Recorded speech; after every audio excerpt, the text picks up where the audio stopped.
السلام علیکم پیارے طلباء اور طالبات.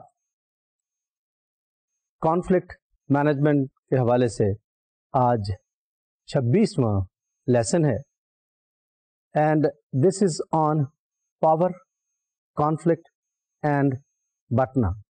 پہلے میں یہ تینوں کانسیپٹ آپ کے ساتھ شیئر کروں گا کہ یہ کیا ہے, پھر ہم آگے چلیں گے. میں نے آپ سے شیئر کیا پچھلے 2 لیکچرز میں خاص طور پہ کہ پاور کیا چیز ہے. Power is a kind of force to modify behaviours of individuals, groups, communities, societies, nations, اور to modify environment conditions like that. So power ایک بیسکلی فورس کا نام ہے جو چینج لاتی ہے, یا اس کو ہم نے اس طریقے سے بھی سیکھا تھا, it's a deliberate and purposive influence. آپ ڈیلیبریٹلی کسی پہ, کسی چیز پہ, کسی انڈیویجول پہ, گروپ پہ, سوسائٹی پہ, کمیونٹی پہ ایک انفلوئنس چھوڑتے ہیں. تو یہ تو پاور کی بات ہو گئی. دوسرا ہے conflict. Conflict basically individuals, societies, communities, groups, nations کے درمیان کلیش آف انٹرسٹ کو ہم کانفلکٹ کہیں گے. کانفلکٹ بیسکلی کہ سمپل لیول پہ ایک ڈس ایگریمنٹ کا نام ہے, ایک ڈسپیوٹ کا نام ہے, اور کانفلکٹ کا اور پاور کا آپس میں گہرا تعلق ہے. اب اس ریلیشن شپ کی وجہ سے ایک تیسرا کانسیپٹ ہے جو بیسکلی ہمارے کورس کے ساتھ اس کا ڈائریکٹ تعلق ہے, وہ ہے جس کو ہم نے کہا BATNA, BATNA, best alternative to negotiated agreement. اب یہ کانفلکٹ ریزولوشن کے بارے میں بیسکلی یہ کانسیپٹ ڈیولپ کیا گیا ہے. BATNA, best alternative to negotiated agreement. Best تو بات یہ ہے کہ جب آپ نے کانفلکٹ کو ریزالو کرنا ہو, نیگوشیٹ کریں, ڈائلاگ کریں, ڈسکس کریں اور کانفلکٹ کو ختم کریں. اصل بات تو یہ ہے, لیکن سم ٹائمز ایسا نہیں ہوتا. You have to find alternative to a negotiated agreement یا اٹنا. لیکن اٹنا بہت سارے ہو سکتے ہیں, یعنی کئی الٹرنیٹیوز ہو سکتے ہیں. مثال کے طور پہ نیگوشیشن کے ذریعے آپ کا ڈس ایگریمنٹ یا کانفلکٹ ختم نہیں ہوا یا نہیں ہو سکتا. پھر کیا الٹرنیٹیوز ہیں؟ وہ کئی ہو سکتے ہیں. میڈیشن ہو سکتی ہے, آربیٹریشن ہو سکتی ہے, ایڈجوڈیکیشن ہو سکتی ہے, لیٹیگیشن ہو سکتی ہے, یا اور بھی طریقے ہو سکتے ہیں. Even war is one form of conflict resolution. تو اب یہ جو alternatives ہیں, ان میں سے بیسٹ کون سا ہے, اس کو ہم بٹنا کہتے ہیں. Best alternative to a negotiated agreement. تو ان میں سے بیسٹ کون سا ہے؟ اب پاور کا, کانفلکٹ کا ریلیشن شپ, کیونکہ گہرا ریلیشن شپ ہے جیسے میں نے بھی آپ کو ایکسپلین کرنے کی کوشش کی, اور اس کے ریلیشن شپ کی وجہ سے ہم بٹنا یا best alternative to negotiated agreement اس کو آج پاور اور کانفلکٹ کے کانٹیکسٹ میں سمجھنے کی کوشش کریں گے. پیشتر اس کے کہ میں بٹنا کی طرف جاؤں, پاور کا جو کانسیپٹ ہے وہ میں آپ سے کسی اور اینگل سے کچھ کوٹیشنز یوز کر کے وہ آپ سے شیئر کرنا چاہتا ہوں. آپ کو نظر آئیں گی بہت ساری کوٹیشنز, لیکن یہ کوٹیشنز آپ کو پاور کے یوز اور پاور کے کانسیپٹ کو سمجھنے میں مدد دیں گی. جب پاور کا کانسیپٹ سمجھ آئے گا تو پھر کانفلکٹ اور بٹنا میں اس کا رول نظر آئے گا. تو اگر اسکرین پہ دیکھتے ہیں تو آپ کو ایک چھوٹی سی کوٹیشن نظر آتی ہے, power is where power goes, Lyndon T Johnson, American president. اس نے کہا کہ پاور کو آپ پہچانتے ہیں جب پاور کہیں جا رہی ہوتی ہے, پاور کہیں افیکٹ کر رہی ہوتی ہے, پاور کہیں انفلوئنس کر رہی ہوتی ہے. بڑے ہی سمپل لیول پہ the relationship between father and his sons and daughters, father and his children, یہ جو انٹریکشن دونوں میں ہوتی ہے, آپ اگر ویژولائز کریں, اس کو امیجن کرنے کی کوشش کریں, تو power generally usually goes from father to his children. تو وہ پاور انفلوئنس ہو رہی ہے, do that, don't do that, go there, bring that. اب یہ کیا چیز ہو رہی ہے؟ یہ پاور بیسکلی ایکسپیرئنس ہو رہی ہے, یا پاور جا رہی ہے from father to his sons and daughters.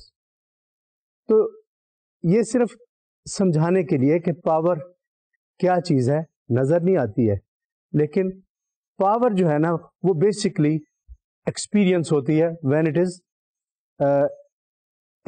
when it is used to influence the behavior of other people. اس میں بچے پاور کو ایکسپیرئنس کر رہے ہیں, پاور آف دی فادر. ایک اور انٹرسٹنگ قسم کی کوٹیشن ہے, یہ ونسٹن چرچل جو برٹش پرائم منسٹر, اس نے کہا headmasters have powers at their disposal with which prime ministers have never yet been invested. اس نے یہ کہنے کی کوشش کی ہے کہ پرائم منسٹر کے پاس جو پاور ہے وہ اور طرح کی ہے, اور جو ہیڈ ماسٹر کے پاس پاور ہے وہ ہے کہ ہیڈ ماسٹر یا اسکول ٹیچر یا کوئی ٹیچر وہ بچوں کے مائنڈز کو انفلوئنس کرتا ہے. وہ مائنڈ کو انفلوئنس کرنا ایک الگ طرح کی پاور ہے. وہ بندہ یا وہ بچہ ایک مختلف ڈائریکشن میں جانا شروع کر دیتا ہے. اور جو پرائم منسٹرز ہیں ان کے پاس اور طرح کی پاور ہے, they just influence through rules, regulations and other administrative means. اور اس میں شاید مائنڈ پہ انفلوئنس کم ہے, بلکہ آپ کے day to day, moment to moment جو بیہیویئرز ہیں of certain officers, of certain subordinates, ان پہ انفلوئنس ہو سکتا ہے. تو یہ دو مختلف چیزیں ہیں. یعنی میں سمجھانے کی کوشش کر رہا ہوں کہ پاور کا کانسیپٹ کیا ہے, پھر میں جیسے میں نے پہلے کہا بٹنا پہ آؤں گا. تیسری ایک چیز ہے, there is no history of mankind, there are only many histories of all kinds of aspects of human life, and one of these is the history of political power. This is elevated into the history of the world. Karl Popper, یہ Australian born British philosopher ہے, جس کی یہ سینگ میں نے نکالی کہ جو پولیٹیکل پاور ہے اس کا بہت انفلوئنس ہے. دنیا کی ہسٹری دیکھیں تو اس میں پولیٹیکل پاور کا ہی انٹرپلے آپ کو نظر آئے گا. یعنی in a way what I am trying to say that political power is the major force behind history in the world. تو اس کی صرف اہمیت کو بتانے کے لیے میں نے پولیٹیکل پاور کی اہمیت کو اجاگر کرنے کے لیے یہ کوٹیشن آپ کے لیے چوز کی کہ یہ ایک ایسی پاور ہے جو بیسکلی دنیا کی ہسٹری کو بناتی ہے, لکھتی ہے, تبدیل کرتی ہے. ایک اور, the greater the power the more dangerous the abuse. یہ جو میں نے ابھی بات کی abuse of power کی, اس کی مثال اس طریقے سے دے سکتا ہوں کہ 1980s میں جب رشیا ٹوٹا تو سپر پاور ایک بن گئی, single super power, unipolar world. United States became the single super power in world. اب اس سنگل سپر پاور کے ہونے کی وجہ سے جو چیک اور بیلنس والی بات ہے وہ ختم ہو گئی. تو پھر ان اے وے شاید میری نظر میں ابیوز آف پاور شروع ہو گیا. وہ عراق میں, بوسنیا میں, افغانستان میں, ایلسویئر, یہ پھر ابیوز آف پاور نظر آتا ہے. تو اس کا پاور کا ایک جو کانسیپٹ ہے کہ اگر یہ زیادہ ہو جائے تو اس کے پھر کچھ نقصانات بھی ہوتے ہیں. تو بیلنس رکھنے کے لیے یہ چیک اینڈ بیلنس والی بات, تو پھر پاور کو زیادہ ایک جگہ کانسنٹریٹ شاید نہیں ہونا چاہیے. اور اس کو یہ تو میں نے ورلڈ لیول پہ بات کی نا, ایون گھر کے لیول پہ, دفتر کے لیول پہ, اپنے دوستوں کے لیول پہ بھی پاور کا استعمال سوچ سمجھ کے ہونا چاہیے, کیونکہ پاور بعض اوقات ابیوز کی طرف لے کے جاتی ہے, ابیوز آف پاور کی طرف لے کے جاتی ہے. تو یہ ایک بات آپ کو سمجھنی چاہیے. اور اگلی بات یہ ہے کہ یہ جو تینوں کانسیپٹ میں نے ابھی آپ کے ساتھ شیئر کیے, پاور, کانفلکٹ اینڈ بٹنا. اب بٹنا کے بارے میں کچھ باتیں کروں گا کہ BATNA best alternative to negotiated agreement. اس کے بارے میں اسکرین پہ اگر آپ دیکھیں تو آپ کو کچھ چیزیں نظر آئیں گی جو میں آپ کو ایکسپلین کرنا چاہوں گا کہ وہ کیسے ان کا ریلیشن شپ ہے پاور کے ساتھ. In an interpersonal conflict does the exercise of power in the other two power domains, personal and environment, have any relevance? The answer is yes. Interpersonal conflict میں بٹنا کا رول ہے اور پاور کی significance ہے. آپ یہ جیسے ہی لیکچر یہ موو آن ہوتا ہے آپ کو یہ باتیں مزید سمجھ آئیں گی. Sometimes a disputant finds that using negotiation to meet his or her interests and needs is not as useful as getting those goals attained some other way. وہی جو میں نے پہلے بات کہی کہ بعض کا نیگوشیشن کے ذریعے کام نہیں چلتا, پھر کوئی اور طریقہ اختیار کرتے ہیں جس کے ذریعے آپ اپنے گولز کو, اپنے انٹرسٹ کو اچیو کرتے ہیں. The best of all available negotiated agreements for any given disputant is referred to as the best alternative to negotiated agreement or بٹنا. اب یہ چیز اگر آپ دیکھیں تو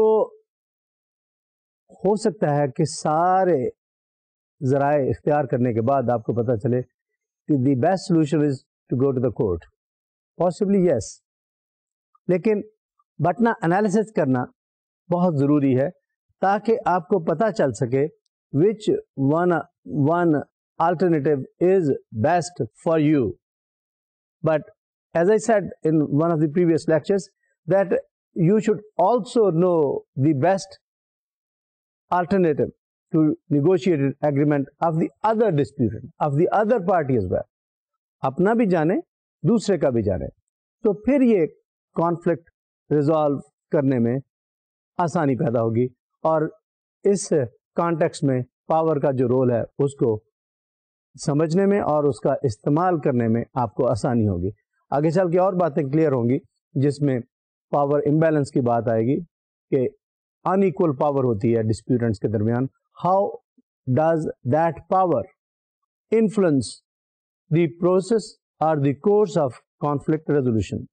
جب میں نے کہا knowing the BATNA protects a disputant and the team from irrational action. Trying to resolve a conflict without knowing the butna puts the team in the untenable position of not knowing whether to negotiate or to stop negotiating.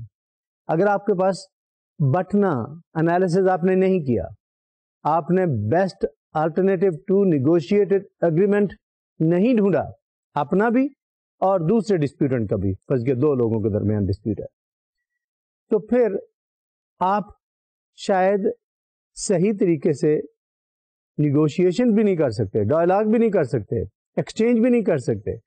شاید آپ جو مختلف alternatives available ہیں وہ بھی آپ شاید ان کو پرسو نہ کر سکیں, اپنے انٹرسٹ کو شاید پرسو نہ کر سکیں.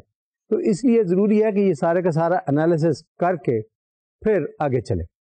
Many disputants deal with this pressure to act irrationally by developing a bottom line.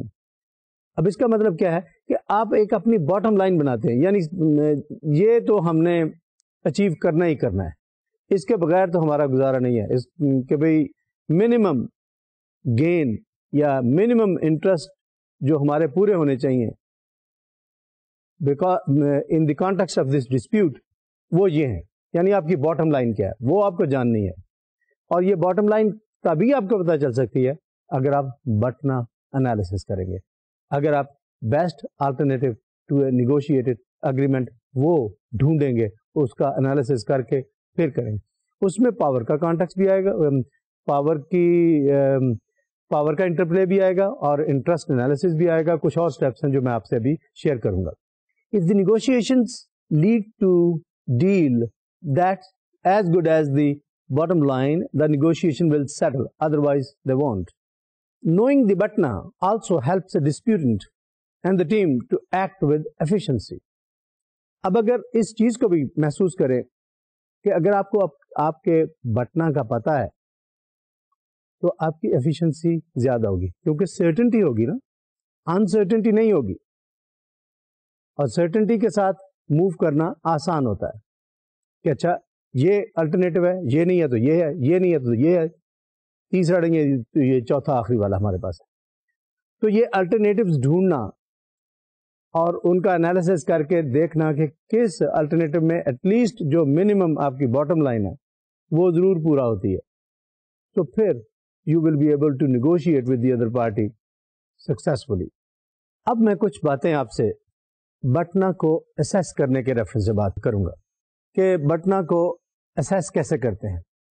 6 strategies یا اسٹیپس لکھے ہیں to assess the process of BATNA. How would you assess BATNA so that you are sure about what is the best alternative to a negotiated agreement. اگر negotiated agreement نہیں ہو رہا تو پھر best alternative آپ کے پاس کیا ہے. پہلی بات سنیے, کنڈکٹ اینڈ انٹرسٹ انالیسس. جب آپ انٹرسٹ انالیسس کرتے ہیں تو انٹرسٹ انالیسس اپنا بھی کرتے ہیں کہ آپ کے کیا انٹرسٹ ہیں جو پورے ہونے چاہیے اس کانفلکٹ کے ذریعے, اور دوسرا جو ڈسپیوٹنٹ ہے یا ڈسپیوٹنٹس ہیں ان کے انٹرسٹ کیا ہیں, وہ ان کا بٹنا کیا ہے. تو جب یہ انٹرسٹ انالیسس کر لیں گے تو پھر آپ کے لیے آسانی ہوگی to understand your own BATNA and to understand the BATNA of the other disputant اور ڈسپیوٹنٹس. دوسرا اسٹیپ ہے brainstorm to alternative to a negotiated agreement. Brainstorm کا مطلب یہ ہے کہ find as many alternatives as possible, be as creative as possible. ہو سکتا ہے کوئی ایسا طریقہ کار ہو, جیسے ہم نے پہلے کسی سیشن میں بات کی تھی, کہ جس کے ذریعے ون ون سچویشن ہو جائے, that all parties to a dispute feel that they have won through the case اور تھرو دا سچویشن اور تھرو دا کانفلکٹ.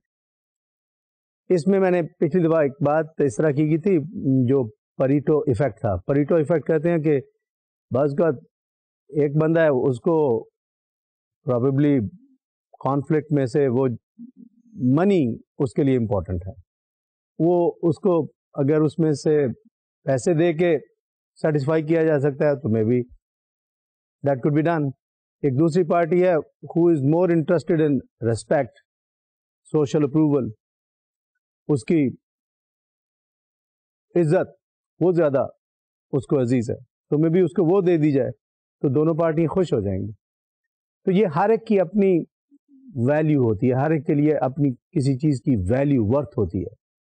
کوئی کسی چیز کو ویلیو دیتا ہے, کوئی کسی چیز کو ویلیو دیتا ہے. تو یہ چیزیں دیکھ کے پریٹو افیکٹ کے ذریعے you can create a one one situation. اور یہ برین اسٹارم کرنے کا مقصد یہ ہے کہ you could understand the interest of all the disputants to a conflict. یہ چیزیں جانتے ہیں تو پھر آپ کے لیے بٹنا تک پہنچنا یا کانفلکٹ کو ریزالو کرنا آسان ہو جائے گا. تیسرا اسٹیپ اگر دیکھیں تو اس میں فائن ٹیون دی آلٹرنیٹیوز, کہ جتنے آلٹرنیٹیوز ہیں ان کو آپ فائن ٹیون کریں, ان کی فنیس کریں, ان کو دیکھیں ان میں کیا کیا کمیاں ہیں, کیا کیا خرابیاں, کوئی چیز رہ تو نہیں گئی, کوئی ایڈ کرنے والی تو نہیں ہے, کوئی سبٹریکٹ کرنے والی تو نہیں ہے. یعنی اس پہ اور غور کر کے آپ کے جو الٹرنیٹیوز ہیں ان پہ غور کر کے دیکھ لیں کہ کہیں کوئی کمی رہ گئی ہو, کہیں کوئی چیز ایڈ کی جا سکتی ہو, کہیں کوئی چیز اتنی امپورٹنٹ نہیں ہے, may be that can be eliminated. تو یہ تیسرا آپ کا اسٹیپ ہے جو آپ پرسو کرتے ہیں, تو اس کی وجہ سے آپ کے سامنے ایک ان اے وے بٹنا کو اسیس کرنے کے لیے, بٹنا کو جاننے کے لیے, بٹنا کے بارے میں شیور ہونے کے لیے یہ 6 اسٹیپس ہیں جو میں آپ سے شیئر کر رہا ہوں. چوتھا ہے اسیس ایچ الٹرنیٹو ریئلسٹکلی. جو آپ نے برین اسٹارم کر کے نکالے نا الٹرنیٹیوز, ڈھونڈے, ان الٹرنیٹیوز کو آپ ایچ اینڈ ایوری الٹرنیٹیو کو اس کو اسیس کریں دوبارہ سے ان ریئل ٹرمز. بعض اوقات آئیڈیلسٹکلی آپ کسی چیز کو دیکھتے ہیں کہ یہ ہو جائے گی, یہ اچھا الٹرنیٹیو ہے, لیکن وہ شاید ریئل نہیں ہوتا. وہ سمجھتے ہیں کہ آپ کی وشفل تھنکنگ ہو سکتی ہے, آپ سوچ سکتے ہیں کہ شاید یہ ہو جائے گا, وہ ہوتا نہیں ہے یا ہونے والا نہیں ہے, یا ویسا ایسا الٹرنیٹیو ہے which probably the other disputant is never to agree with. اس کے ساتھ وہ probably full force کے ساتھ اس کو ڈینائی کرے گا یا اس کو انڈرمائن کرے گا, تو وہ بھی انریئلسٹک ہے, آئیڈیلسٹک ہے. تو ریئلسٹک کیا بات ہے, وہ بیسکلی یہ بات ہے کہ آپ اس کی کاسٹ کا انالیسس کریں کہ کاسٹ کتنی پڑ رہی ہے آپ کو یا دوسری پارٹی کو.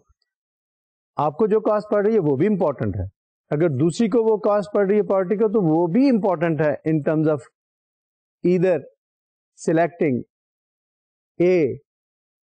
N alternative or not. تو یہ چوتھا اسٹیپ اپنی جگہ امپورٹنٹ ہے کہ آئیڈیلسٹکلی اسپیکنگ ہو سکتا ہے کہ آپ وشفل تھنکنگ کے ذریعے کہیں کہ یہ بہتر چیز ہے, لیکن ایکچولی وہ بہتر یا بیسٹ یا اچھی نہ ہو. تو اس لیے ضروری ہے کہ آپ یہ چوتھے اسٹیپ کے طور پہ کہ وہ ریئل اور پریکٹیکل ٹرمز میں پریگمیٹیکلی اسپیکنگ ان کو دیکھیں کہ کیا چیز ورکیبل ہے, کیا چیز پریکٹیکل ہے.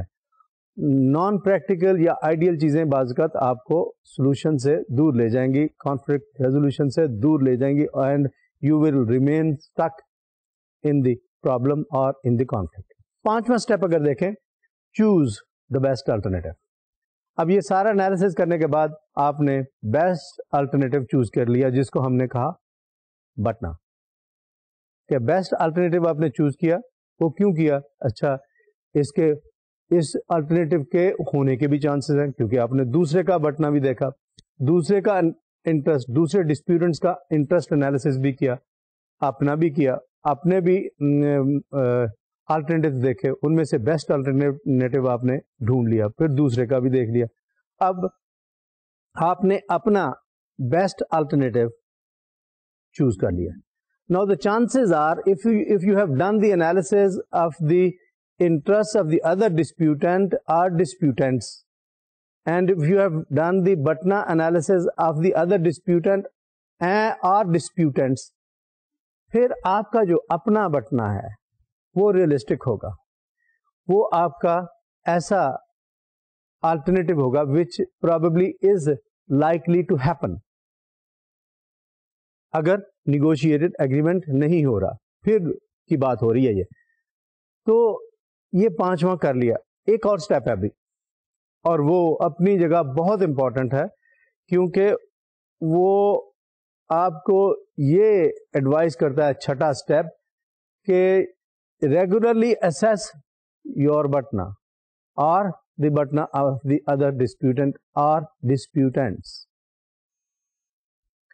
کہ آپ نے بٹنا بنا لیا, لیکن حالات تو ایک طرح کے نہیں رہتے, چینج تو آتی رہتی ہے, کنڈیشنز چینج ہوں گی, حالات چینج ہو گئے تو بٹنا بھی چینج ہو جائے گا. آپ ریگولر اسیسمنٹ کی ایڈوائس آپ کو کیوں کی جا رہی ہے؟ ریگولر اسیسمنٹ کی ایڈوائس اس لیے کی جا رہی ہے کہ حالات بدلتے ہیں, ٹائم بدلتا ہے, انٹرسٹ بدلتے ہیں, انٹرسٹ چینج ہوتے ہیں, کنڈیشن چینج ہو جاتی ہیں, انٹرسٹ چینج ہو جاتے ہیں. مثال کے طور پہ آپ نے ایک بٹنا ڈیسائیڈ کیا آج, کل جس چیز کو آپ نے بٹنا میں اہمیت دی تھی اس کی ویلیو کل کسی وجہ سے بہت کم ہو جاتی ہے یا زیادہ ہو جاتی ہے. تو کیا وہی بٹنا آپ رکھنا چاہیں گے یا بدلیں گے؟ میرے خیال میں بدلنا پڑے گا. آج آپ نے لیٹ سے کوئی پراپرٹی کے اراؤنڈ ڈسپیوٹ ہے, آپ نے بٹنا کے ریفرنس سے آپ نے دیکھا کہ اگر یہ پراپرٹی مجھے مل جائے ٹو ریزالو دس کانفلکٹ, اور اس پراپرٹی کی آج ویلیو لیٹ سے ₹1,000,000 ہے, 4 دن بعد کوئی گورنمنٹ کا پلان بن جاتا ہے وہاں سے سڑک نکالنے کا, یا وہاں سے کوئی موٹر وے نکلنے کا, یا کوئی اور وہاں پہ ڈیولپمنٹ ہو رہی ہے, تو اس کی وجہ سے پاسبل ہے کہ یا تو اس پراپرٹی کی قیمت بڑھ جائے یا اس پراپرٹی کی قیمت کم ہو جائے, depending upon the situation. Now کیا وہ جو پراپرٹی تھی should it remain the main component of your BATNA as the situation was before that development plan was unveiled, or you will change? Probably you will change. اگر تو قیمت کم ہو گئی ہے, maybe you will find out other alternative so that your interests are achieved. اگر زیادہ ہو گئی ہے, you might like to stick to the same بٹنا, but then you have to analyze whether the batna of the other disputant has also changed or it is not changed. تو کہنے کا مقصد یہ ہے کہ you have to assess batna regularly. You have to find out what is the best alternative to a negotiated agreement. یہ بدلتا رہتا ہے, اس کو آپ ری اسیس کرتے رہتے ہیں کیونکہ ڈائنامک کنڈیشنز ہیں, چینج بڑی ریپڈ ہے اور بہت مشکل کام ہے. یہ چیزیں اگر آپ دیکھیں تو مانیٹری ڈسپیوٹس یا مٹیریل ڈسپیوٹس یا پراپرٹی کے ڈسپیوٹس یا اس طرح کے اور ڈسپیوٹس میں یہ چیزیں ٹینجیبل ہوتی ہیں, جلدی نظر آتی ہیں. لیکن جو ریلیشنل ڈسپیوٹس ہیں فیملی میں, یعنی ڈیورس کا کیس ہے, بچوں کے ساتھ کوئی ڈس ایگریمنٹ ہے, اسپاؤس کے ساتھ ڈس ایگریمنٹ ہے, وہ ڈس ایگریمنٹس جن میں سوشل کنڈیشنز, سوشل ریلیشنز آتے ہیں, سائیکولوجیکل فیکٹرز آتے ہیں, وہ بڑے مشکل ہوتے ہیں, وہ مشکلات پیدا کرتے ہیں.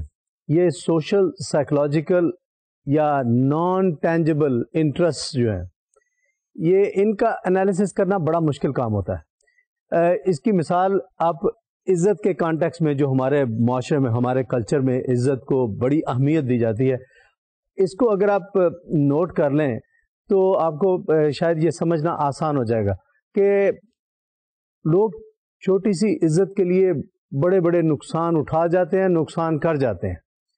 تو اس لیے اس کا انالیسس کرتے ہوئے آپ کو جب سوشل, سائیکولوجیکل یا پولیٹیکل یا لانگ ٹرم انٹرسٹ جو نان مانیٹری ہیں, جو شارٹ ٹرم طریقے سے نظر نہیں آ رہے ہیں, وہ ایٹ ٹائمز ایسے ہوتے ہیں, یا جن کو ہم انڈر لائنگ انٹرسٹ بھی کہتے ہیں, تو وہ اگر آپ ان کو اپروپریٹ اٹینشن, اپروپریٹ انالیسز نہیں کرتے تو ایٹ ٹائمز یہ کانفلکٹ کو ریزالو کرنا بڑا مشکل ہوتا ہے.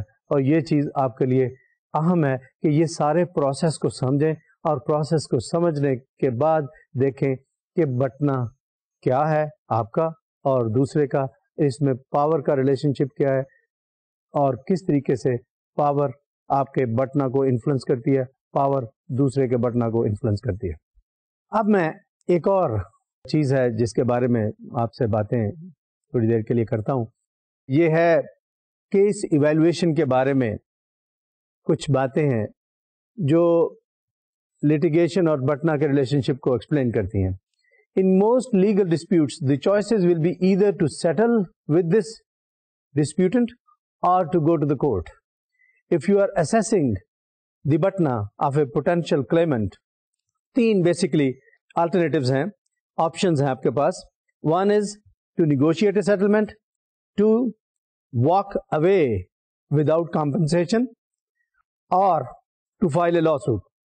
اب where do generally attorneys get these figures. یہ جو تین چیزیں ہیں جو میں نے ابھی بتائیں کہ یا تو آپ کے پاس آپشن یہ ہے نیگوشیٹ اے سیٹلمنٹ, یا واک وداؤٹ کمپنسیشن, اور to file a law suit.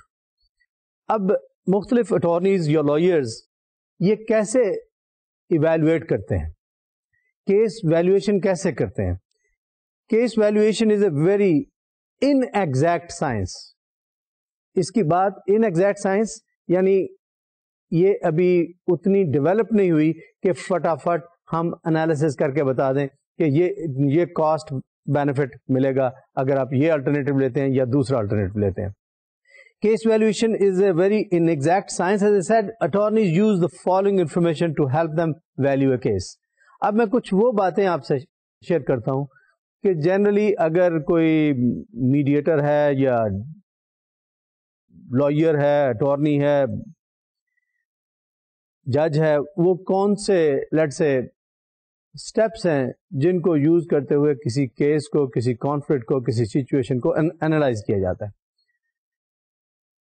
وہ پہلی چیز یہ ہوتی ہے کہ اس طرح کے کیس میں, کیونکہ میں نے بتایا کہ یہ بڑی ان ایگزیکٹ سائنس ہے, یہ ڈیفیکلٹ ہے انالیسس کرنا, کیونکہ میں نے یہ بھی ذکر کیا کہ بعض کا سوشل, سائیکولوجیکل, پولیٹیکل انٹرسٹ ہوتے ہیں جن کو ٹینجیبل ویلیو دینا بڑا مشکل ہوتا ہے.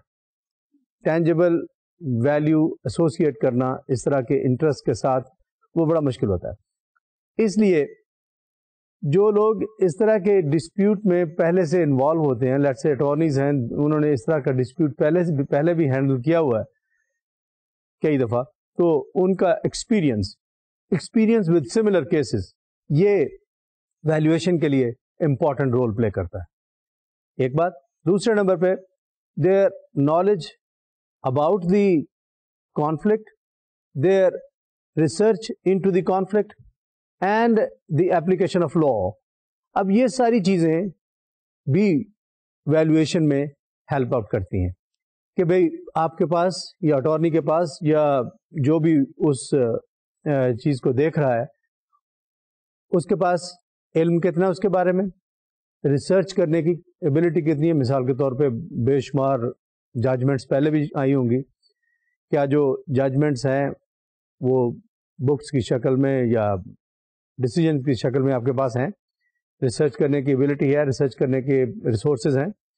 پھر ریلیونٹ لا کون سا ہے, اپلیکیبل لا کون سا ہے, یہ بھی علم ہونا ضروری ہے, تو تبھی آپ ایویلویٹ کر سکیں گے کسی کیس کو.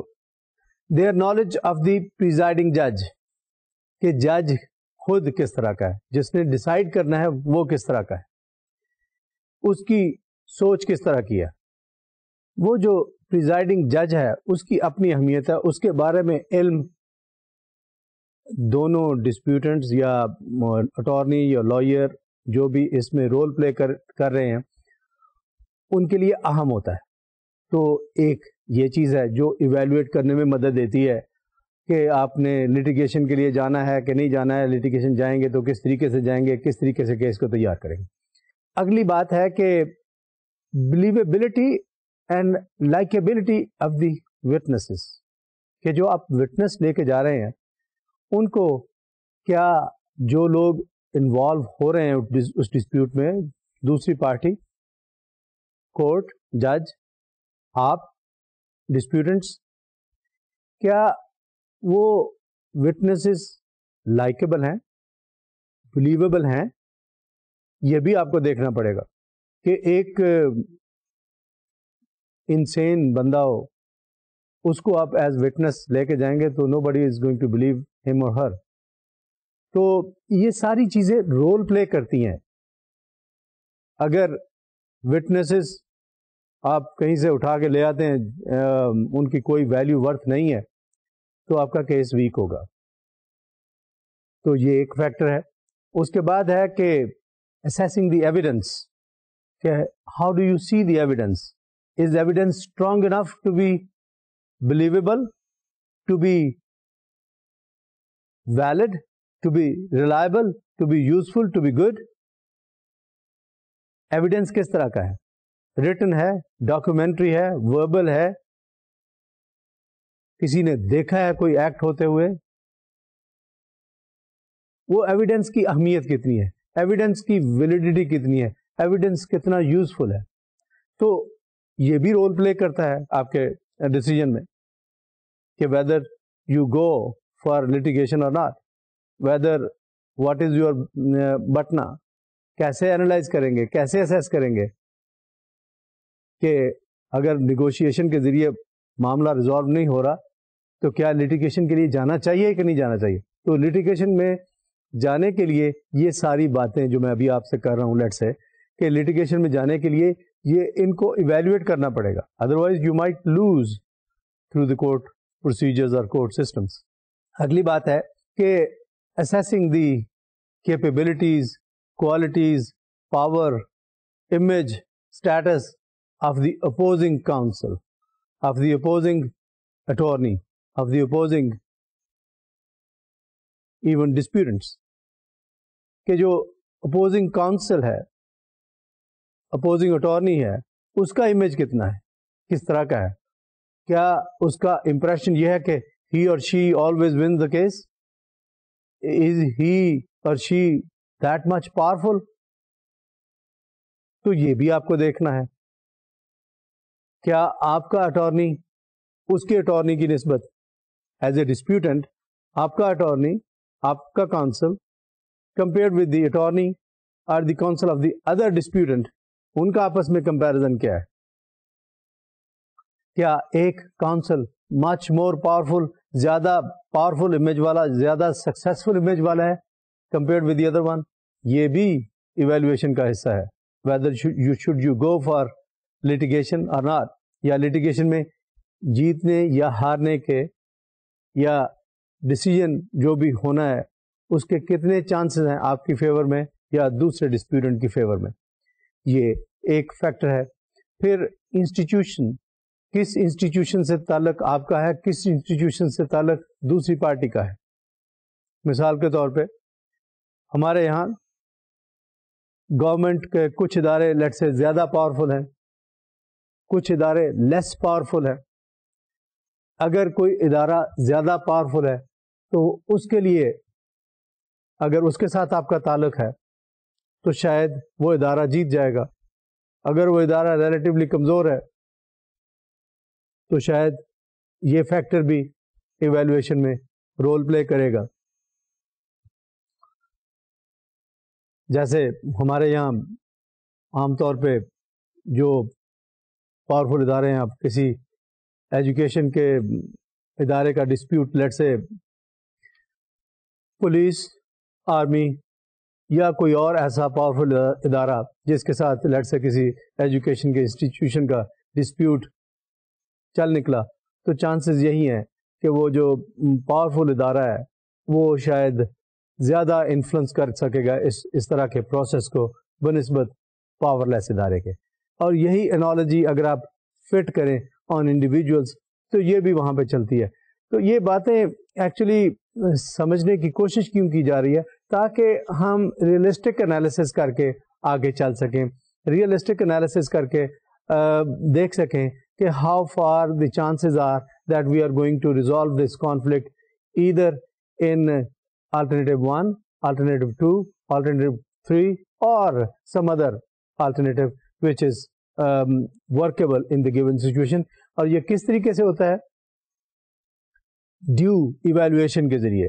اور ایویلویشن میں اس کیس میں ہم نے لیٹ سے کسی اٹارنی سے یا کسی کونسل سے ایویلویشن کیس کی کرائی کہ اس کیس کے جیتنے کے کتنے چانسز ہیں, اس کیس کو ہماری فیور میں جیتنے کے یا ون کرنے کے کتنے چانسز ہیں, and how far we are likely to lose. تو یہ سارے کا سارا انالیسس کرنے کے بعد آپ ڈسپیوٹ کو ریزالو کرنے کی پوزیشن میں زیادہ بہتر ہو جاتے ہیں, کیونکہ آپ کو اپنی اسٹرینگس, ویکنیسز, دوسرے ڈسپیوٹنٹ کی اسٹرینگس, ویکنیسز کا پتہ چلتا ہے, جس میں یہ وہ ساری چیزیں ہیں جو میں نے ابھی پچھلی اسکرین پہ آپ کو دکھائیں, جس میں پریزائڈنگ جج کون ہے, کونسل کون ہے, انسٹیٹیوشن کون سا ہے, انٹرسٹ کیا ہیں, یہ ساری چیزیں رول پلے کرتی ہیں.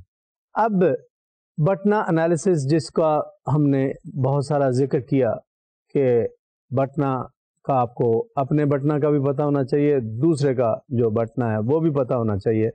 تو یہ سارا کرنے کے بعد اب میں تھوڑی سی باتیں اس کے ڈرا بیکس کے بارے میں کرتا ہوں. Understand and appreciating the Batna has many advantages. Having a well-conceived Batna in mind can lead to better decisions about whether to accept settlement, one, hand in with a negotiation, or end a negotiation. اب یہ کیا ہے کہ اگر آپ نے بٹنا آپ کے مائنڈ میں ہے کوئی, اور کیا آپ نے سیٹلمنٹ کو ایکسیپٹ کرنا ہے, یا you continue with the negotiation اور یو اینڈ دی نیگوشیشن. یہی فیصلے کرانے کے لیے ہی یہ اسٹیپس ہیں جو آپ کے ساتھ ان اے وے شیئر کیے جا رہے ہیں, so that your mind become mature enough, it can analyse the situation well enough, so that you could reach an agreement. If that agreement is not possible through negotiation, then you decide about the BATNA and go for it. The other disputants BATNA can help you gain needed leverage and make more realistic assessment of the prospects of negotiation. یہ میں بات پہلے کر چکا ہوں کہ بھئی دوسرے کا بٹنا بھی آپ کو پتا ہوگا, تو پھر you can assess the prospects in terms of resolving the conflict with the other party. BATNA analysis کے جو میجر ڈرا بیکس ہیں وہ 3 ہیں, اور the first is that it is often difficult to perform BATNA analysis accurately, and when you misconstrue a BATNA the effects can be unwanted. اس کا مطلب یہ کہنے کا یہ ہے کہ اگر آپ کا بٹنا انالیسز آپ نے ٹھیک نہیں کیا, کیونکہ میں نے پہلے بھی کہا کہ بٹنا میں مشکلات کافی ہیں, خاص طور پہ جب نان ٹینجیبل فیکٹرز آتے ہیں, سوشل, سائیکولوجیکل اینڈ ادرز, تو یہ بٹنا انالیسز کرنا مشکل ہوتا ہے. اور جب مشکل ہوتا ہے بٹنا انالیسز, تو پھر آگے چلنے کے لیے آپ کے لیے مشکلات پیش آئیں گی. اور اگر آپ نے بٹنا لے کے آگے چلے گئے without giving due consideration to these difficult factors, تو پھر ریزلٹس میں بھی بیڈ, ریزلٹس میں بھی انوانٹیڈ, ریزلٹس میں بھی یوزلیس, ریزلٹس میں بھی ڈس اپوائنٹنگ, انفارچونیٹ. تو اس لیے کمپریہنسو بٹنا جس میں ساری چیزیں آپ نے کور کی ہوں وہ ضروری ہوتا ہے. Half hearted, half baked BATNA is not good enough. جو کامن مسٹیک ہے بٹنا انالیسس میں نے جیسے پہلے ذکر کیا, وہ ہے ignoring social factors, psychological factors, ignoring political factors, ignoring those underlying interest جو آپ کو نظر نہیں آ رہے ہیں. تو اس لیے یہ بٹنا انالیسس مشکل ہے. مشکل ہونے کی وجہ میں نے یہ بتائی, social psychological reason plus possibly underlying interest جو آپ کو ابھی ریلیٹیولی اسپیکنگ نظر نہیں آ رہے. The second drawback to BATNA analysis is that it often takes a great deal of time, money and resources. This is particularly true when litigation is involved in BATNA analysis. کہ جو بٹنا analysis کے لیے آپ کو resources چاہیے وہ بعض کا بہت زیادہ ہیں, منی, ٹائم, ایفرٹ, یہ آپ کے لیے بٹنا انالیسس کاسٹلی بناتا ہے. اور خاص طور پہ اگر litigation انوالو ہو تو may be you have to hire a counsel, hire an attorney جس کو آپ سارا کیس بتاتے ہیں, وہ کیس بتاتا ہے کہ آپ کے کیس کے جیتنے کے کتنے چانسز ہیں فرض کیا, تو وہ پھر اس کی فی بھی ہوگی, ٹائم بھی لگے گا. تو اس لیے یہ دوسری مشکل, دوسرا ڈرا بیک بٹنا انالیسس کا یہ ہے کہ it actually is expensive, it is actually costly. تو اس لیے بٹنا انالیسس کرنا تو ضروری ہے, لیکن آپ کو یہ دیکھنا پڑتا ہے کہ ہاؤ گڈ اور bad it will be ultimately in terms of its cost and benefits. The third drawback to the BATNA is that in some circumstances it is not relevant. These circumstances usually relate to conflict involving long-term, close, intimate family relationships. یہ جو third ڈرا back ہے یہ once again complications کو address کرتا ہے. وہ یہ ہے کہ اگر تو لانگ ٹرم انٹرسٹ ہے تو لانگ ٹرم انٹرسٹ بعض اوقات نظر نہیں آتے, اتنی ویژن نہیں ہوتی ڈسپیوٹنٹس کی یا ایون اٹارنیز کی کہ لانگ ٹرم انٹرسٹ کو دیکھ سکیں, کیونکہ بہت ساری چینج آتی رہتی ہے. جیسے میں نے پہلے مثال دی تھی کہ ایک پراپرٹی ہے جس کو آج آپ نے استعمال کیا اور کل ہو سکتا ہے اس پراپرٹی کی ویلیو بڑھ جائے, ان دا لانگ رن بڑھ جائے یا کم ہو جائے, تو پھر یہ کمپلیکیشن ہے کہ جو شاید ایکسیپٹیبل نہیں ہوگی ڈسپیوٹنٹس کو, کیونکہ لانگ ٹرم انٹرسٹ کا پتہ نہیں چلتا, کیونکہ لانگ ٹرم انٹرسٹ بدل جاتے ہیں. اور اسی کانٹیکس میں کلوز ریلیشن شپ جو میں نے پہلے بھی ذکر کیا, انٹرسپاؤزل ریلیشن شپ, فیملی ریلیشن شپ, انٹیمیٹ ریلیشن شپ میں کوئی یہ مسائل زیادہ گہرے, زیادہ ڈیپ, زیادہ کمپلیکیٹڈ ہوتے ہیں. تو ان کا انالیسس کرنا, بٹنا کے بارے میں فیصلہ کرنا بڑا مشکل ہوتا ہے, کیونکہ ان میں کئی ایسی چیزیں ہیں جن کو ونس اگین ویلیو دینا مشکل ہوتا ہے. اب میں چلتا ہوں پاور امبیلنس کی طرف. In technical sense no two disputants have the same degree of power. Each interpersonal conflict brings together two or more persons or entities with complex patterns of power. کہ جتنے بھی ڈسپیوٹنٹس ہوتے ہیں وہ ایک طرح کی ان کی پاور نہیں ہوتی ہے. انٹرنیشنل سسٹم میں دیکھ لیں, ہمارا کانفلکٹ لیٹس سے انڈیا کے ساتھ, امریکہ کے ساتھ, افغانستان کے ساتھ, ایران کے ساتھ, کسی ملک کے ساتھ, چائنا کے ساتھ, اس میں پاور ڈفرینشیل بہت ہوتا ہے. تو اس پاور ڈفرینشیل کو کیسے آپ ہینڈل کریں گے؟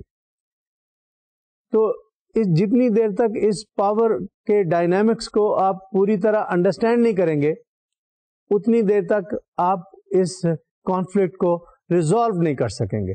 تو patterns of power are very complex and we need to understand that so that we could really work on our Batna accurately.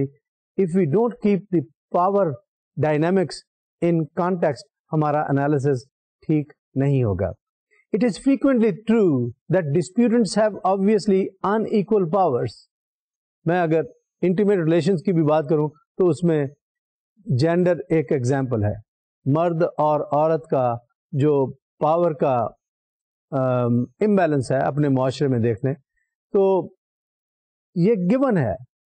Generally speaking ہمارے پورے سسٹم میں آج کل کوئی جینڈر ایکوالٹی اور جینڈر ایکوٹی کے چکر میں یہ کچھ تبدیلی آ رہی ہے, that women are becoming let's a relatively more powerful as compare to the past, but still in this patriarchal society, in this patriarchal structure of our country, اس میں جو مین کی پاور ہے وہ اپنی جگہ موجود ہے. they are relatively more powerful, still more powerful than women are. تو یہ چیزیں بھی ڈسپیوٹنٹس کو دیکھنی پڑتی ہیں کہ how a woman will be perceived in court procedures, for example with reference to gender relations, with reference to relations between husband and wife, for example.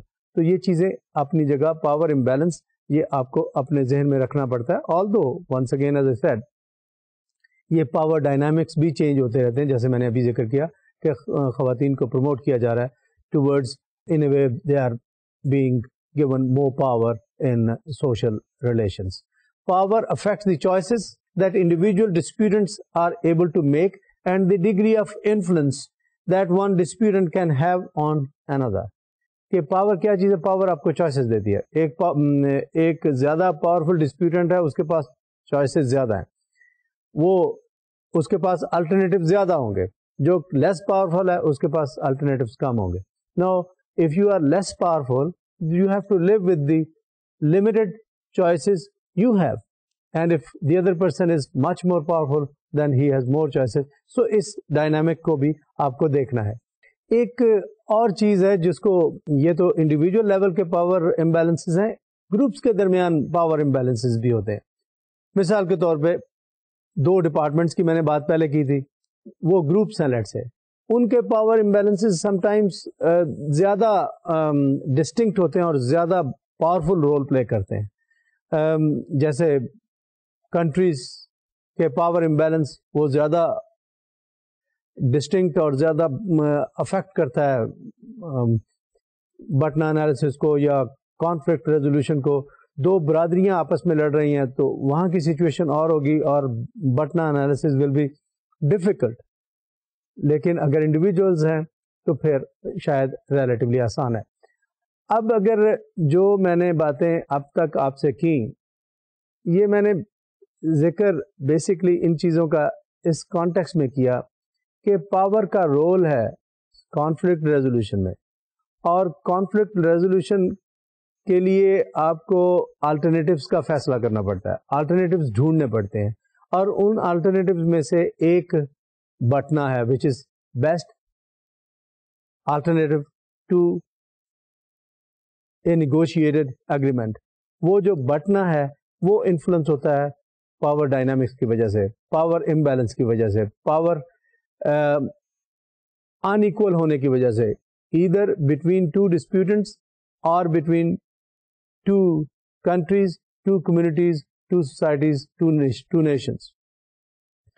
تو یہ چیزیں ساری اگر آپ سمجھتے ہیں پھر آپ کے لیے کانفلکٹ کو سمجھنا اور کانفلکٹ کے ریزولوشن کا راستہ ڈھونڈنا, اس کے سٹیپس ڈھونڈنا, اس کی اسٹریٹجی بنانا وہ آپ کے لیے آسان ہوگا.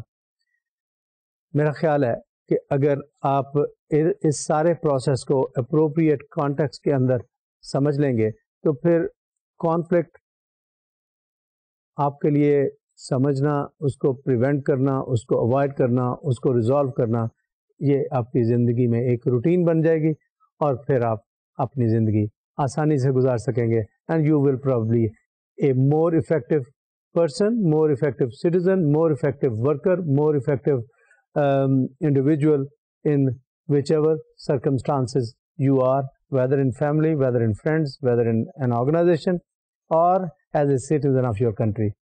With these words, I end my lecture today. Thank you so much for patient listening. Khuda Hafiz.